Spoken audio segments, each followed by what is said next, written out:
नमस्कार, मैं हूं आशीष वर्मा। मॉर्निंग कॉल में आपका स्वागत है। शुरुआत इस वक्त की हेडलाइंस के साथ। यूएस फेड ने दरें 0.25% बढ़ाई। फेड चेयरपर्सन जेनेट येलन ने कहा, इकोनॉमी में मजबूती और जॉब मार्केट्स में सुधार। इस साल से बॉन्ड बेचने की भी होगी शुरुआत। फेड के फैसले के बाद यूएस में मिला जुला कारोबार। डाउ 0.25% चढ़ा, लेकिन नैस्डैक 0.5% फिसला। एशिया के बीच सुस्त शुरुआत। दबाव में एसजीएक्स निफ्टी 4% गिरकर 7 महीने के निचले स्तर पर फिसला कच्चा तेल। अमेरिका में भंडार बढ़ने का असर। ब्रेंट क्रूड 47 और नाइमेक्स $45 के नीचे फिसला। शिपिंग कॉर्पोरेशन को बेच सकती है सरकार। नीति आयोग की सिफारिश पर कैबिनेट जल्द ले सकता है फैसला। नई शिप बिल्डिंग पॉलिसी लाने की भी तैयारी। आवाज exclusive. Indian IT company don't steal jobs, they create jobs. सूचना प्रसारण मंत्री रविशंकर प्रसाद ने लिया आईटी कंपनियों का पक्ष। बोले, प्रधानमंत्री ट्रंप से मुलाकात में H-1B वीजा का मामला उठाएंगे। और चैंपियंस ट्रॉफी में भारत पाकिस्तान फाइनल बस एक कदम दूर। इंग्लैंड को 8 विकेट से हराकर पाकिस्तान फाइनल में। आज दूसरे सेमीफाइनल में बांग्लादेश से भिड़ेगी टीम इंडिया। और चलिए, गुरुवार की सुबह है और सबकी नजरें थी यूएस फेड के आउटकम पर। जी हां, 2 दिनों की बैठक कल देर रात समाप्त हुई। 3 सवाल मैंने उठाए थे। क्या दरें बढ़ेंगी? पहला सवाल का आंसर है 1/4%, जैसा बाजार वाइडली एंटिसिपेट कर रहा था। ब्याज दरों में बढ़ोतरी हुई। आगे का आउटलुक, फेड ने जो पहले कमेंट्री रखी थी जस की तस रखी है, और बैलेंस शीट कॉन्ट्रैक्शन को लेकर और डिटेल शेयर करनी है, तो इसी पर होगा फोकस। लेकिन पहले आपकी स्क्रीन पर आएगा एसजीएक्स निफ्टी। देख लीजिए आज कामकाज की शुरुआत कैसी होने वाली है। ध्यान रखें, आज बैंक निफ्टी की वीकली एक्सपायरी का दिन भी है और दबाव के साथ शुरुआत होने के इंडिकेशन से 1/3% से ज्यादा की कमजोरी यहां पे नजर आ रही है। और ऐसे में सीएनबीसी आवाज के मार्केट एडिटर अनिल सिंघवी का मानना है कि भारतीय बाजार एक दायरे में, एक रेंज में नजर आएंगे और दायरा है 9550 से 9650 के बीच में। लेकिन चलिए, काफी इवेंट्स पैक्ड डे होने वाला है और सबसे पहले तो हमें फेड पर रिएक्ट करना है। एक एक्सपर्ट्स का लंबा पैनल आपकी स्क्रीन पर आएगा। सबसे पहले नीरज वाजपेयी के पास जाएंगे, समझेंगे फेड ने दरअसल क्या कहा और यूएस मार्केट्स का रिएक्शन कैसा था। एचडीएफसी सिक्योरिटीज के वीके शर्मा साहब से समझेंगे कि बाजार के दिग्गज इस फेड के फैसले को क्या मान रहे हैं और इमर्जिंग मार्केट्स, भारत के मार्केट्स के लिए इसका क्या मतलब है। अनिल सिंघवी रोज की तरह जुड़ेंगे। आज के ट्रेड में क्या मौके हैं, किस तरह की रणनीति है, उस पर बातचीत। और समीर चौहान से भी बात होगी कि निफ्टी टेक्निकल चार्ट्स पे कैसा नजर आ रहा है और स्टॉक स्पेसिफिक आइडियाज आज के लिए कौन से हैं। लेकिन सबसे पहले नीरज के पास। नीरज, हाय, गुड मॉर्निंग। Good morning. बताएं, फेड का फैसला, हमें 3 चीजें जाननी थी। क्या किया, क्या आउटलुक है, बैलेंस शीट कॉन्ट्रैक्शन, और कैसा मूड और कैसा माहौल फेड ने खड़ा करा है, क्या आउटकम निकल के आया? पहला सवाल तो बिल्कुल आपने जो पूछा क्या हुआ, तो 0.25% ब्याज दर उन्होंने बढ़ा दी। जो उम्मीद थी बाजार को, लंबे समय से चल रहा था कि इतना ही होगा, और वो हुआ। दूसरा, जो फेड का मानना है कि इन्फ्लेशन का जो उनका लक्ष्य 2% है, उससे थोड़ा कम रहेगा। उसके बावजूद उन्होंने ये फैसला इसलिए लिया क्योंकि उनको ये उम्मीद है कि जो जॉब मार्केट है वो बहुत बेहतरीन परफॉर्मेंस कर रहा है, तो ये एक अच्छी इकोनॉमी का संकेत है। दूसरा, उनके जो मैन्युफैक्चरिंग के डेटा आ रहे हैं, जो सर्विस सेक्टर का डेटा आ रहा है, वो भी एनकरेजिंग है।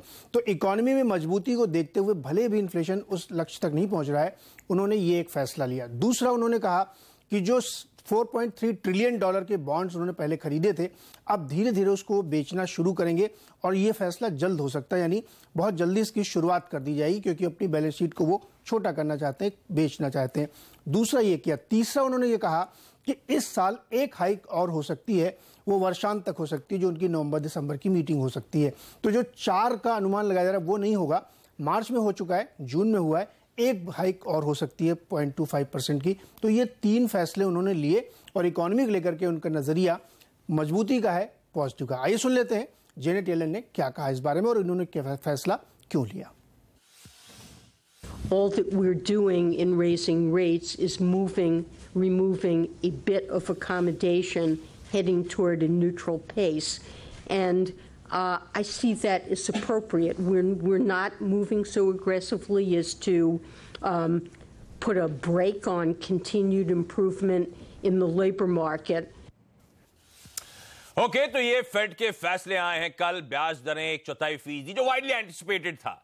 लेकिन शर्मा सर, गुड मॉर्निंग।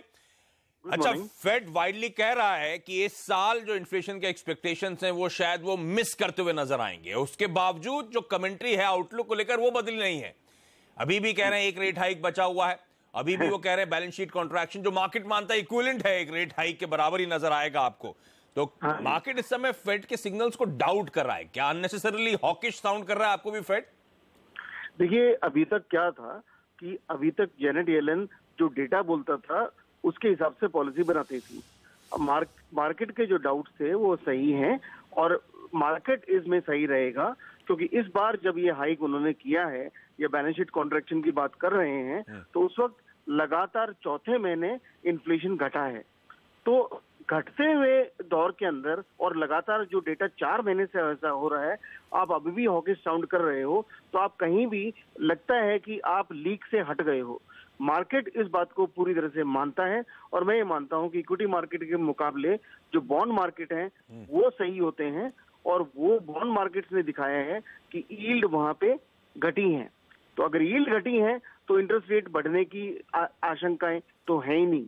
तो मेरे ख्याल से अगर ये अगला इकोनॉमिक जो इन्फ्लेशन का डेटा अगर ऐसे ही गिरता रहा या यहीं पे बढ़ा नहीं, तो अगली जो बातें हैं अगले और हाइक की वो हमको भूलनी पड़ेंगी। दूसरी बात और मैं कहना चाहूंगा वो ये कि अभी जेनेट येलन ने कह तो दिया है कि हम ये हाइक करेंगे या ये बैलेंस शीट को कॉन्ट्रैक्शन करेंगे, सॉरी, लेकिन वो ये नहीं बताया कब से करेंगे, कितना करेंगे बताया कि $10 बिलियन वो कम करेंगे हर महीने, लेकिन कब से करेंगे ये नहीं कहा है। तो ये अपने हाथ में रख लिया है। तो अब जगह रखी है, अपने एल्बो रूम रखा है कि डेटा अगर खराब आएगा तो वो अपने बयान से पीछे हट जाएंगे। अच्छा, तो आप कह रहे हैं ब्याज दरें लग रहा है कि अब यहां से नहीं बढ़ेंगी, हालांकि इन्फ्लेशन डेटा को बहुत क्लोजली वॉच आउट करना पड़ेगा। तो ये बताएं फिर, ये एशियन मार्केट्स, हमारा SGX निफ्टी इतने प्रेशर में क्यों नजर आ रहा है? ये तो अच्छी खबर है। देखिए, ये बॉन्ड मार्केट का वहां पे ऐसा मानना है। यहाँ पे जो इक्विटी मार्केट है वो थोड़े घबराए हुए होंगे, लेकिन मैं ये मानता हूँ कि यहाँ पे इक्विटी मार्केट घूम फिर के वापस ऊपर आएंगे। इनमें कोई जगह ही नहीं है और खराब होने की, बिकॉज वहां पे जो इकोनॉमी है वो उस कदर नहीं बढ़ रही है जो आपका इन्फ्लेशन आ जाएगा। और हमारे भारतीय बाजारों के लिए तो सर क्रूड गिर चुका है 3%, जो बहुत अच्छा समाचार है। SGX निफ्टी में क्योंकि कह रहा था गिरावट बढ़ रही है, 40 पॉइंट की कमजोरी और ऑलमोस्ट आधे % के दबाव के साथ शुरुआत होने के इंडिकेशंस आते हुए। लेकिन आज का मार्केट कैसा पैन आउट हो सकता है? कल आपको याद होगा बड़ा वॉलेटाइल सेशन था, अच्छी शुरुआत, उसके बाद दबाव, उसके बाद इक्वली स्ट्रांग रिकवरी आई। दिन के लोज से 40 पॉइंट ऊपर जाके हम क्लोज हुए हैं। लेकिन आज जब ये दबाव के साथ खुलने के इंडिकेशंस आ रहे हैं तो मेरी रणनीति क्या हो? CNBC सेवास के मार्केट सेनेटर अनिल सिंह भी अब जुड़ते हुए। अनिल जी आए, गुड मॉर्निंग। आपकी शुरुआती कोटप्लेट एक रेंज कह रही थी, क्या हमेशा की तरह उस रेंज को स्मार्टली प्ले अप करने का समय? आशीष, गुड मॉर्निंग। मैं थोड़ा सा देखना चाहूंगा, इसलिए आज मैंने क्लियर कट बाय सेल रणनीति दी नहीं है कि किस तरह से ये अमेरिकी बाजारों के फेड के डिसीजन को दुनिया भर के बाजार और भारतीय बाजार देखते हैं। तो थोड़ा सा वेट एंड वॉच कर लें, कोई हड़बड़ी वाली बात नहीं। लेकिन हाँ, लग ऐसा रहा है कि 9550 9650 की जो ट्रेडिंग रेंज मैंने दी है, शायद उस रेंज को होल्ड करने की कोशिश बाजार करेगा। अब निचले स्तर पर 9500 से लेकर 9550 निफ्टी पर स्ट्रॉन्ग सपोर्ट है। एक बात है, जो कल भी हम बात कर रहे थे कि फेड का डिसीजन कुछ भी हो, 1% से ज्यादा का मूव ऊपर या नीचे की तरफ आने की संभावना कम है। लेकिन अब चूंकि एशियाई बाजार नीचे की तरफ का रुझान दिखा रहे हैं, अगर 1% आप गिरावट समझे तो आप ये समझ सकते हैं कि 9500 9550 इस रेंज में कहीं न कहीं बाजार सपोर्ट लेने की कोशिश करेगा।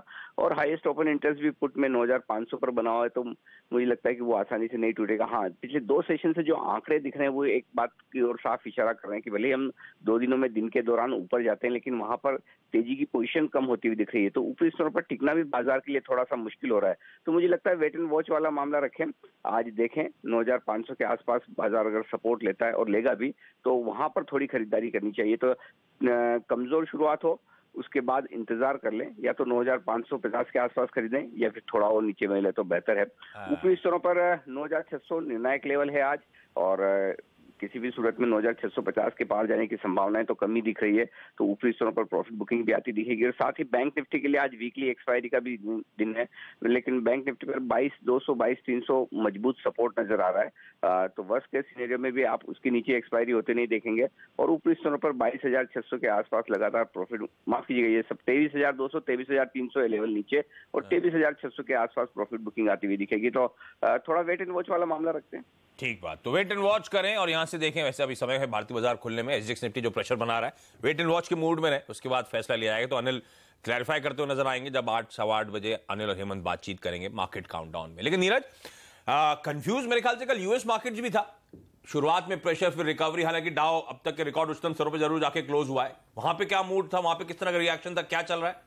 देखिए, यूएस मार्केट कल फेड के फैसले बिल्कुल रिएक्ट नहीं कर रहा था और ना ही उससे एशियन मार्केट रिएक्ट कर रहे हैं। उसकी कहानी दूसरी है। अच्छा। कहानी ये है कि ट्रंप के खिलाफ एक जांच चल रही है जो स्पेशल काउंसिल म्यूलर कर रहे हैं, और वो जांच इसलिए चल रही है कि जो रशियन इंटरवेंशन था वहां के चुनाव में, उसमें इन्होंने कुछ अपना रोल प्ले किया है उस प्रोसेस को रोकने में, उस जस्टिस को रोकने में। आपको याद होगा इससे पहले जब एक और जांच चली थी जिसमें यह कहा गया था कि इन्होंने जांच रोकने की कोशिश करी, तो उसके टेस्टिमनीज भी हुए थे।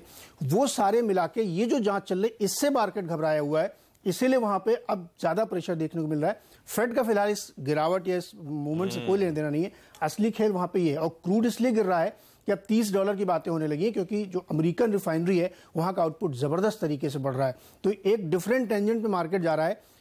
फेड को अलग करें, इन दो चीजों पे फोकस होना चाहिए। तो ये इनसाइड स्टोरी है। दरअसल फेड पे रिएक्शन नहीं है, रशियन इंटरवेंशन जो हुआ था उसकी जांच चल रही, इसलिए आपको नीरज की बहुत ज्यादा जरूरत पड़ती है पैनी नजर रखने के लिए। लेकिन समित, आप बताएं, आपकी चार्ट्स की रीडिंग क्या कहती है सर? क्या रणनीति होगी निफ्टी को लेकर? देखिए आशीष, लास्ट 1-1.5 वीक से हम मार्केट में कॉशियस है। यहाँ पे इंडेक्स में कोई भी एग्रेसिव ट्रेड ले नहीं रहे। 100-125 पॉइंट की निफ्टी की एक रेंज बन चुकी है, नीचे की तरफ 9580, ऊपर 9680 9700। एक अगर आर्ली चार्ट देखें तो डाउनवर्ड स्लोपिंग चैनल में ही मार्केट चल रहा है। तो अभी फिलहाल हमारा यही मानना है कि एक करेक्शन आने से पहले वापस एक अटेम्प्ट आ सकता है ऊपर जाने का, तो उसके लिए अभी लोअर एंड के आसपास चल रहा है। तो यहाँ पे एक अगर आपको कोई इंडेक्स में स्ट्रेटेजी लेनी है तो वो बाय साइड पे ही रहेगी, क्योंकि यहाँ पे आपका स्टॉप लॉस काफी छोटा रहेगा।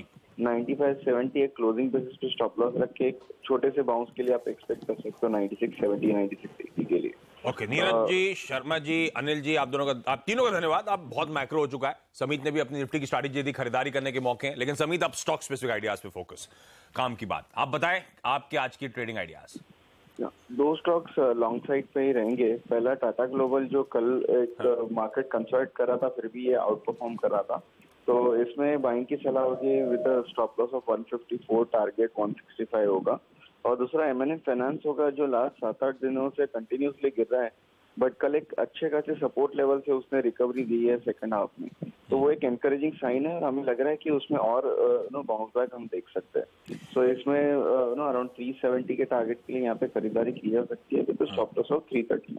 ओके, टाटा ग्लोबल और M&M फाइनेंस खरीदारी करने के मौके, निफ्टी में भी खरीदारी करके चले। समित, आपका धन्यवाद। और बाजार के कुछ और एक्सपर्ट्स की टॉप रिकमेंडेशन आपकी स्क्रीन पर आएंगी, उसके बाद हेमंत के पास चलेंगे। चॉइस ब्रोकिंग की आज की टॉप सलाह है रिलायंस इंडस्ट्रीज। कल इस स्टॉक में तगड़ी हरकत थी, 3-4% का उछाल था। खरीदें आज भी 1410 के लक्ष्य के लिए। balkansview.com का मानना है बैंक ऑफ इंडिया खरीदारी करने के मौके ढूंढें 151 के लक्ष्य के लिए। स्टॉप लॉसेस आपकी स्क्रीन पर। और नीरव अखारिया जो कि एक इंडिपेंडेंट टेक्निकल एनालिस्ट हैं, उनका मानना है EIL। कल ये स्टॉक में भी दिन के दौरान अच्छा मोमेंटम पकड़ा था, 3-4% का उछाल यहां पर भी था। 164 तक के लक्ष्य के लिए यहां पे अप्रोच करें। तो ये थे आज के ट्रेडिंग आइडियाज। पांचों की पांचों कॉल जो है बाय साइड की रिकमेंडेशंस आती हुई, लेकिन कौन से टॉप 5 शेयर्स रहेंगे फोकस में खबरों की वजह से, ये बताने के लिए मेरे साथ मेरे सहयोगी हेमंत घई अब जुड़ते हुए। Hemant, high, good morning. Morning. कौन से स्टॉक्स रडार पर हैं? देखिए, आज SCI रडार पर रहेगा, शिपिंग कॉर्पोरेशन ऑफ इंडिया। और यहां पर बहुत बड़ा डेवलपमेंट ये हो रहा है कि सरकार SCI में अपनी आगे चलकर पूरी हिस्सेदारी बेचना चाहती है और शुरुआत करेगी 26% हिस्सेदारी बेचने से और मैनेजमेंट कंट्रोल ट्रांसफर करने से। तो ये जो सरकार है वो देखिए घाटे में चल रहे पीएसयूज से निजात पाना चाहती है, और ये जो मॉडल इन्होंने अपनाया है, अभी 26% बेचेंगे, उसके बाद और बाकी की हिस्सेदारी बेचेंगे, ये मॉडल ठीक उसी तरह से है जैसे कि अनिल अग्रवाल साहब को हिंदुस्तान जिंक और बाल्को में स्टेक बेचा गया था, और उसके बाद आपने देखा किस तरह से टर्न अराउंड हुई थी वो कंपनियां। तो एससीआई आज अपर सर्किट लगाने का दमखम रखता है। साथ ही पूरा का पूरा शिपिंग सेक्टर आज फोकस में रहने वाला है, क्योंकि शिप बिल्डिंग पॉलिसी तैयार हो रही है और सरकार चाहती है कि 2022 तक आय डबल हो जाए यहां से। तो शिपिंग कंपनियां, श्रेय शिपिंग, एससीआई, जी शिपिंग, इन सब पर आपकी नजर होनी चाहिए। अच्छी तेजी यहां पर देखने को मिल सकती है। On a lighter note Ashish, SCI की बिल्डिंग एक नरीमन पॉइंट पर है, अगर उसका वैल्यूएशन कर लिया जाए तो आप जानते हैं उसका वैल्यूएशन कितना निकल कर आ सकता है। चलिए, तो एससीआई और शिपिंग सेक्टर के अलावा बॉम्बे बर्मा पर भी नजर रखिएगा। कल यहां पर कुछ इंटरनल ट्रांसफर्स हुए हैं प्रमोटर्स के बीच। नुस्ली वाडिया जी ने यहां पर हिस्सेदारी खरीदी है, ये सब रिपोर्ट हुआ है। हालांकि हैं तो इंटरनल ट्रांसफर्स, लेकिन प्रमोटर्स अपने पूरे कारोबार को रीजिक कर रहे हैं, शेयर होल्डिंग पैटर्न को और बढ़िया बना रहे हैं। तो ये बात पसंद आएगी बाजार को। तो नुस्ली वाडिया ग्रुप की कंपनी बॉम्बे बर्मा पर भी नजर रखिए, और बॉम्बे डाइंग ब्रिटानिया जैसी कंपनियों पर भी नजर होनी चाहिए। स्पार्क पर भी नजर रखिए। देखिए, यहां पर ड्राई पाउडर इनहेलर बनाने के लिए कंपनी ने तैयारी पूरी कर ली है, इसके टेस्ट वगैरह हो चुके हैं, और अब ये कंपनी दरअसल यूरोप के रेगुलेटर्स को अप्रोच करने वाली है। तो रिसर्च के कामकाज में है सन फार्मा की ग्रुप कंपनी, तो स्पार्क यहां पर तेजी बन सकती है। जिंदल सॉ पर नजर रखिए। एक कंपनी इन्होंने खरीदी थी यूएस में, और वो जब से खरीदी थी आशीष तब से घाटा कर रही थी, तो इन्होंने अब उसको बेच दिया है। तो ये एक अच्छी खबर, अब वहां से घाटा नहीं आएगा, तो जिंदल सॉ भाग सकता है। विप्रो, इस पर भी नजर रखिएगा। देखिए, फिनलैंड की एक कंपनी है, उसके साथ इन्होंने एक करार किया है जिसके तहत अब इनको कई सालों तक मल्टी मिलियन डॉलर्स आते रहेंगे। तो ईआरपी प्लेटफॉर्म बनाने की सर्विसेज विप्रो उस कंपनी को प्रोवाइड करने वाला है, तो विप्रो भी रहेगा आज फोकस। ओके, तमाम वो स्टॉक सेक्टर्स हैं जो आज खबर की वजह से एक्शन में रहने वाले हैं, इनको अपने रडार पे रखें। वो क्विक रैप अप आपकी स्क्रीन पर जितने स्टॉक्स हेमंत ने हाईलाइट करें सब थम्स अप है, यानी कि सबके लिए अच्छी खबरें आती हुई। लेकिन आज का इवेंट्स कैलेंडर आपकी स्क्रीन पर आएगा। टेलीकॉम कंपनियों से ट्राई की मुलाकात आज होनी है। सेक्टर की मुश्किलों को कम करने पर होगी चर्चा। लगातार टेलीकॉम कंपनीज पिछले कुछ दिनों से मीटिंग्स के चलते वैसे ही फोकस में है। प्राइमरी मार्केट्स में तेजस नेटवर्क्स का कल आईपीओ खुला था, आज उसका दूसरा दिन है। पहले दिन करीब 11% के आसपास सब्सक्राइब हुआ। कैनरा बैंक की बोर्ड बैठक है और यह बैंक का बोर्ड पूंजी जुटाने के प्लान पर विचार करेगा। थर्सडे आज वीकली बैंक निफ्टी की एक्सपायरी का दिन है। एफटीआईएल और एनएससीएल मर्जर पर सुप्रीम कोर्ट में आज सुनवाई है। और इन सब के अलावा मार्केट्स बंद होने के बाद आप फोकस करें, ट्यून करें, इंडिया बांग्लादेश का सेकंड सेमीफाइनल भी आज। लेकिन चलिए यहां पे एक छोटा सा ब्रेक के बाद कमोडिटी और करेंसी मार्केट्स की आज की टॉप स्ट्रैटेजीज।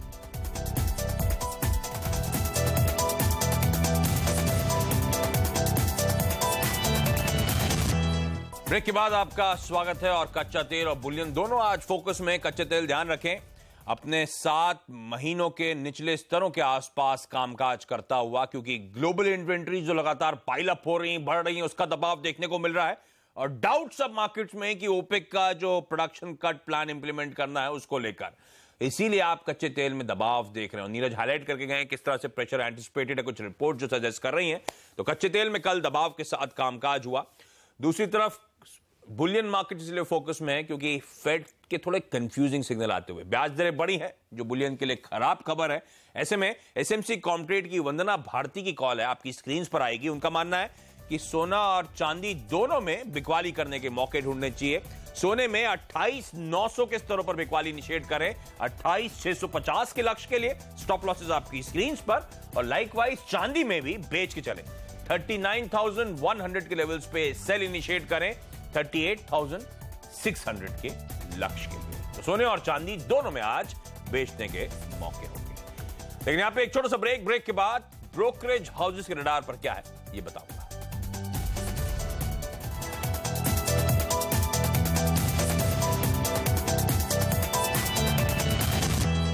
ब्रेक के बाद आपका स्वागत है। और आज दिग्गज ब्रोकरेज हाउसेस की नजर किन शेयरों पर है, बताने के लिए मेरी सहयोगी सोनम मेहता जुड़ती हुई। सोनम, हाय, गुड मॉर्निंग। कौन से स्टॉक्स रडार पर हैं? गुड मॉर्निंग आशीष। फेड का जो आउटकम आया है उस पर सबसे पहले फिलिप कैपिटल की एक रिपोर्ट आई है। उनका कहना है जो रेट हाइक आया है वो उम्मीद के मुताबिक ही है, लेकिन जो लिक्विडिटी कम होती हुई दिखाई देगी यूएस मार्केट में, साथ ही रुपया जो कमजोर होगा इस डिसीजन से, इसके कारण नियर टर्म के लिए इंडियन मार्केट्स के लिए काफी नेगेटिव रहेगा। मैक्वायरी ने टाटा मोटर्स पे अपने आउट परफॉर्मेंस की रेटिंग को बरकरार रखा है। लक्ष्य 575 रुपए का दे रहे हैं। मौजूदा भाव से उनको स्टॉक में 28% का जंप दिखाई दे रहा है, जहां पे उनके मुताबिक जेएलआर का बेहतरीन परफॉर्मेंस बना रहेगा, मार्जिन में सुधार देखने को मिलेगा और अहम मार्केट्स में वॉल्यूम से बढ़ोतरी की पूरी उम्मीद है। मैक्वायरी ने एक्सावेयर पे भी अपने आउट परफॉर्मेंस की रेटिंग को बरकरार रखा है। लक्ष्य 265 का दे रहे हैं। मौजूदा भाव से उनको 11% का अपसाइड स्टॉक में दिखाई दे रहा है। मिड कैप आईटी स्पेस में हेक्सावेयर उनका टॉप पिक है। उनका मानना है वैल्यूएशंस बिल्कुल भी एक्सपेंसिव नहीं है। सिटी ने गेल पर अपनी बिकवाली की सलाह को बरकरार रखा है। लक्ष्य 347 रुपए का दे रहे हैं। मौजूदा भाव से उनको लगभग 10% का डाउनसाइड दिखाई दे रहा है, जहां पे उनके मुताबिक एलएनजी के जो प्राइसेस काफी हाई लेवल्स पे है, इसके कारण जो प्राइसिंग प्रेशर है वो बना रहेगा। ओके, तो ये तमाम वो स्टॉक्स हैं ब्रोकरेजेस के रडार पे, दिग्गज ब्रोकरेज के रडार पे, तो इनको आपने फोकस में रखें। आज स्टॉक्स में हरकत दिन के दौरान देखने को मिलेगी, लेकिन थर्सडे मॉर्निंग एसजीएक्स निफ्टी आपकी स्क्रीन पर आएगा। दबाव के साथ शुरुआत होने के इंडिकेशन है। ऑलमोस्ट आधे % के आसपास की कमजोरी है। जहां तक फेड की बात है, ऑलमोस्ट जैसी बाजार उम्मीद कर रहा था वैसे ही आउटकम आया। ब्याज दरें बढ़ी, एक और दरों में हाइक की बात करी, बैलेंस शीट कॉन्ट्रैक्शन पे और डिटेल शेयर करी। लेकिन दबाव की बड़ी वजह है जो रशियन इंटरवेंशन को लेकर यूएस में जांच बैठी है, उसका दबाव शायद आप ज्यादा देख रहे हैं, जैसे नीरज हाईलाइट कर रहे थे। ऐसे में एक्सपर्ट्स मानते हैं एक रेंज में ट्रेड हो सकता है। अनिल का मानना था 9550 से 9650 का वो दायरा होगा, और समीत मानते हैं इस दायरे में लोअर लेवल्स के आसपास खरीदारी करने के आपको मौके ढूंढने चाहिए। 9570 का स्टॉप लगाएं और 9680 के लक्ष्य के लिए अप्रोच करें। चलिए, मॉर्निंग कॉल में आज के लिए इतना ही। छोटा सा ब्रेक के बाद स्टॉक 2020। नमस्कार।